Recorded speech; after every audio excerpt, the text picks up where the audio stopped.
তোর ফাঁস হয়ে গেছে নিশ্চয়ই।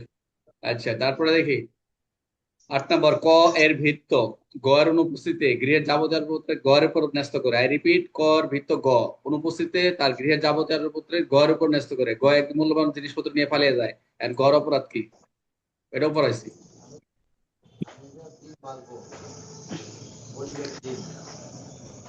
কত হবে প্যানেল কোডের? আমি একজন দায়িত্ব দিছি, সে দায়িত্ব মতো 406 ন্যস্ত স্যার। করতেছে, কিন্তু বললো আমি স্যার যখন তিনশো মালামাল নিয়ে পালাই তিনশো চলে গেছে। একাশি স্যার। 381। আর কেউ? 408 স্যার, 408। 408। আর কেউ? দেখি কারটা মিলে। ওদিকেই যাবে। 381, দেখি কারটা মিলে। 381 স্যার। না, চারশো চারশো আট আট 408। 408। 408 যাবে। কে বলছে থ্যাংক ইউ? কারণ ওইদিকে যাবে বলতে এসে যে দায়িত্ব দিছে, এই যে দায়িত্ব টাইত্ব বিশ্বাস যখন ভঙ্গ দিবে তখন করছে তো তো। যে বিশ্বাস ভঙ্গের কথা চলে যাবে ভাই।